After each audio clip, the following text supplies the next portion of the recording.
In this episode, we're going to connect a topic that often feels like an internal human resources task to something far more visible and consequential: whether the enterprise can actually deliver the outcomes it promises. New learners sometimes hear competency assessment and imagine a generic skills checklist, like counting certifications or tracking training hours, but that approach usually fails because it measures activity instead of capability. In governance, a competency assessment matters only when it tells leaders something useful about performance, risk, and delivery, which means it must link skills to the business outcomes the organization cares about.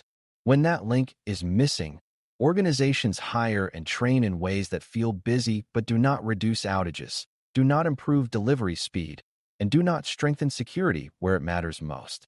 The goal is to understand how to assess competencies so the enterprise can invest in people capabilities intentionally, the same way it invests in technology and processes. Before we continue, a quick note.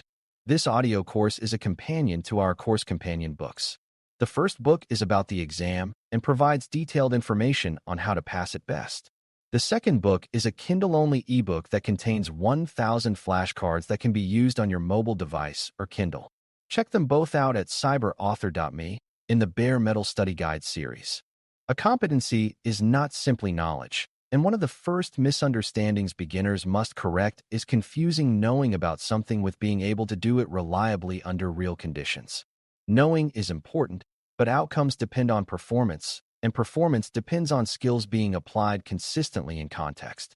For example, an organization may know that access should be controlled, but the outcome depends on whether teams can design roles, review access, respond to exceptions, and handle identity changes without creating gaps. Competency assessment is therefore about measuring readiness, not just measuring exposure, because exposure can be high while readiness is low. This matters in governance of enterprise IT, GEIT, because people capabilities are part of enterprise capability, and weak people capability becomes a bottleneck that technology cannot compensate for. When governance leaders understand competencies in outcome language, they can make more realistic plans, avoid overcommitting, and prioritize capability building where it will reduce risk and increase delivery reliability. Competency assessment becomes a governance tool, not an administrative routine, when it reveals whether the enterprise can execute. The link to business outcomes must be explicit, because business outcomes are what leaders fund and what the enterprise is judged on. Outcomes can include reliable services, protected data, compliant operations, faster delivery of change, improved customer experience, and reduced operational cost. A competency assessment that does not reference outcomes tends to drift into generic categories like communication or teamwork, which can be useful but often fails to explain why a specific skill gap is a business risk. When the assessment is outcome-linked, a skill gap becomes a statement like we cannot recover services fast enough to meet customer expectations, or we cannot govern data definitions well enough to trust our analytics. Those statements make the conversation real, because leaders can see consequences. For beginners, it helps to treat outcomes as the scoreboard and competencies as the moves you must execute to win. You do not train randomly if you care about winning. You train based on the skills that most strongly influence the result. Governance applies the same logic by connecting competencies to the outcomes that matter most. A practical way to build this link is to start with enterprise capabilities, because capabilities translate strategy into what the enterprise must be able to do repeatedly. If the enterprise strategy requires digital services to be reliable, then the underlying capability includes operational monitoring, incident response, change discipline, and capacity management. If the strategy requires strong data-driven decisions, the capability includes data stewardship, data quality control, and secure data handling practices. Competency assessment should then ask what skills are necessary to perform these capability elements at the expected level of maturity. This approach prevents a common problem where training focuses on what is trendy rather than what is needed. Beginners sometimes assume skills are independent, but in real delivery, they are interdependent, and a missing skill in one area can break the whole capability. When competencies are mapped to capabilities, the assessment reveals which parts of the enterprise capability system are weak, and that makes improvement planning more targeted. This is how competency assessment becomes actionable rather than decorative. Competency assessment also needs to recognize that skill is not only individual, because outcomes are often produced by teams and processes rather than by a single person's expertise. An organization can hire excellent specialists, but if roles are unclear and handoffs are messy, outcomes remain weak. This is why competency assessments should consider how skills are distributed across teams and whether coverage exists for critical tasks. Coverage means not only having someone who can do a task, but having enough depth so the enterprise is not fragile when that person is absent, leaves, or is overloaded. Beginners can think of this as having only one person who knows how to restore a critical system. The organization may appear capable until that person is unavailable. Outcome-linked competency assessment therefore includes questions about redundancy, cross-training, and operational readiness, because resilience is a people capability as much as a technology capability. Governance uses these insights to reduce key person risk and to support sustainable delivery. When competency assessment includes team coverage, leaders can plan more honestly and reduce hidden fragility. Another important principle is that competency assessment should focus on observable behavior and performance indicators, not on self-reported confidence or vague impressions. People can sincerely believe they are competent, and they may have studied the topic, but outcomes require performance that holds up under real constraints and real-time pressure. Observable indicators might include consistent change success, consistent incident handling, consistent documentation quality, and consistent adherence to data handling rules. This does not mean the assessment must be punitive or overly rigid. It means it must produce reliable information. A beginner-friendly way to understand this is to think of learning to drive, where reading a manual matters, but safe driving is proven through actual performance in varied conditions. Competency assessment should also recognize that performance can vary by environment, because a person may be competent when systems are stable, but struggle when complexity and interruptions increase. Governance wants the truth about readiness, because readiness is what determines whether a plan will succeed. When the assessment relies on evidence, improvement decisions become more credible. Skill levels are also not binary, and outcome-linked assessment works best when it captures progression rather than a simple pass or fail label. Many skills develop through stages, from basic awareness to supervised practice to independent performance to the ability to coach others and improve the system. Beginners often assume organizations need only experts, but mature governance recognizes the value of balanced teams where novices are supported, intermediates carry routine work reliably, and advanced practitioners handle complex cases and lead improvement. The assessment should therefore describe what performance looks like at different levels for each outcome-linked competency. This supports staffing decisions because leaders can see whether a capability is supported by too many beginners and too few experienced practitioners, or vice versa. It also supports training decisions because the gap becomes specific, like moving from supervised execution to independent execution for a critical task. When competency levels are defined in performance terms, improvement becomes a plan, not a wish. Governance benefits because it can align resource investment to the maturity the enterprise actually needs. The assessment must also reflect that different roles require different competency emphasis, because not everyone needs the same depth in every skill. A system administrator, a developer, a data steward, and a service manager may all touch security and reliability, but the competencies they need will differ in focus and detail. If governance uses a single generic assessment for everyone, it often produces confusion and resentment, and it fails to reveal the real gaps that affect outcomes. Outcome-linked competency assessment starts with the outcome, then asks which roles influence it, and then defines role-appropriate competencies that contribute to that outcome. This makes the assessment feel fair because people are evaluated on what their role is expected to deliver. It also makes the assessment more accurate because it does not punish someone for lacking skills irrelevant to their responsibilities. Beginners can think of this like a sports team, where each position requires different training even though everyone is working toward the same win. Governance uses role-aware assessment to align responsibility with ability.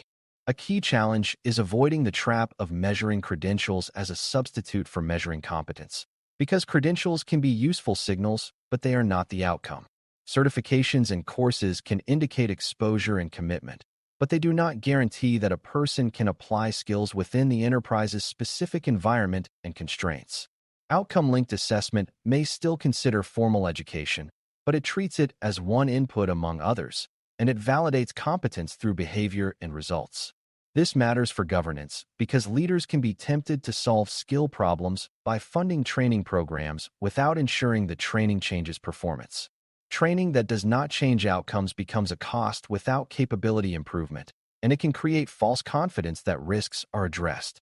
Beginners should hear that competency is proven by consistent performance, not by attendance. A practical governance approach uses assessment to identify where training is needed, then measures whether performance improves afterward. This closes the loop between investment and outcome, which strengthens accountability. Competency assessment also supports prioritization because it reveals which skill gaps are most damaging to enterprise outcomes and which gaps are merely inconvenient.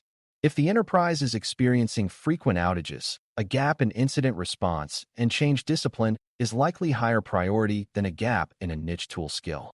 If the enterprise is struggling with compliance findings, gaps in data handling and evidence collection may be more urgent than deeper optimization skills. Outcome-linked assessment allows governance to rank skill gaps by their impact on outcomes and risk, which helps leaders allocate limited time and budget effectively.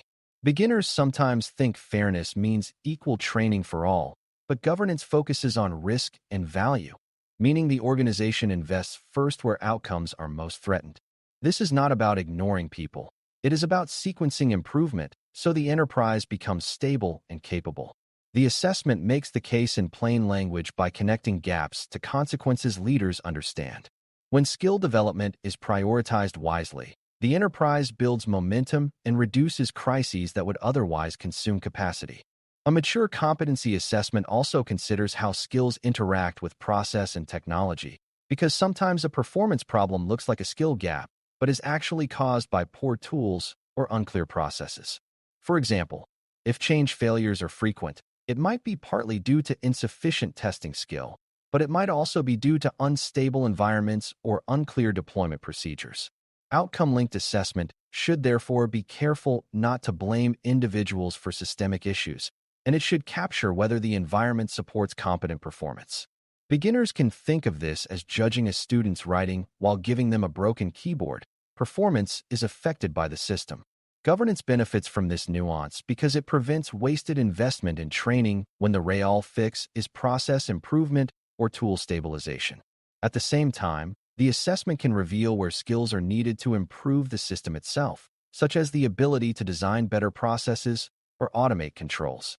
When assessment includes context, it becomes a diagnostic tool rather than a scorecard. That diagnostic value is what makes it useful for governing people capabilities responsibly. Another essential aspect is embedding competency assessment into the enterprise's planning rhythm, so it becomes part of how decisions are made, not a one-off initiative. If assessment happens only during hiring or during annual reviews, it often fails to influence strategy execution and resource planning. Outcome-linked assessment should inform decisions about whether initiatives are feasible, what sequencing is realistic, and what support is required to deliver safely. For example, if a planned initiative requires data governance skills that are currently weak, governance can either invest in building that competency first, adjust the plan, or source expertise temporarily while developing internal capacity. This prevents a common failure where ambitious plans are approved without the skills needed to execute them, leading to delays and risk. Beginners should understand that capability includes people, and people capability is a constraint just like budget and technology. When competency assessment is part of planning cadence, the enterprise can manage that constraint proactively. This creates more reliable delivery and reduces the cycle of surprise skill shortages. Competency assessment should also be designed to encourage learning rather than fear, because fear drives people to hide gaps and avoid honest discussion. If the assessment is used primarily to punish, it will produce unreliable data, and governance will be steering with distorted information. A constructive approach frames assessment as a way to identify investment needs, clarify expectations, and build stronger teams, while still maintaining accountability for outcomes. This can be done by focusing on the connection between competencies and enterprise success, making it clear that improvement is supported and expected. Beginners can relate to this by thinking of feedback from a coach, where the purpose is to improve performance, not to shame the athlete. At the same time, governance must avoid vague reassurance and must still be willing to address persistent gaps that create risk, which may involve role changes, targeted support, or hiring decisions. The balance is honest assessment with supportive improvement planning. When the culture supports honest assessment, the enterprise can improve faster because it is not wasting energy on pretending. Finally, linking competencies to business outcomes makes communication with leaders more effective because it replaces technical skill lists with business-relevant narratives. A leader may not understand every technical detail, but they understand whether the enterprise can deliver stable services, protect sensitive information, and respond to incidents quickly.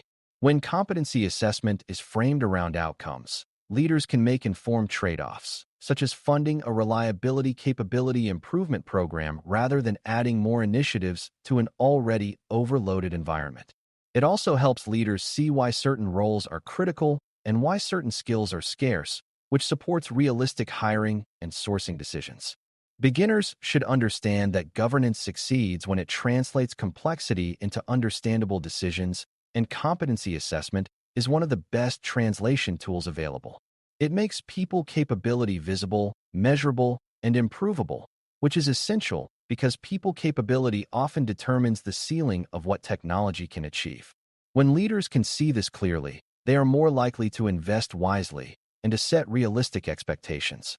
As we close, building a competency assessment that links skills directly to business outcomes means designing assessment around what the enterprise must reliably achieve, not around generic skill inventories. Competencies must be defined in observable performance terms, mapped to enterprise capabilities, and connected to the outcomes leaders care about, such as reliability, security, compliance, and delivery speed. The assessment must account for role differences and team coverage, because resilience depends on distribution of skills, not just on individual expertise.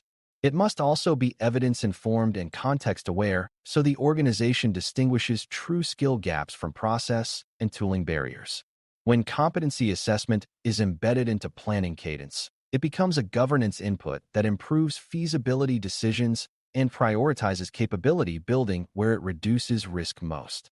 For brand new learners, the key takeaway is that skill development becomes strategic when it is tied to measurable outcomes, because then training, hiring, and sourcing decisions can be justified, sequenced, and evaluated based on real improvement.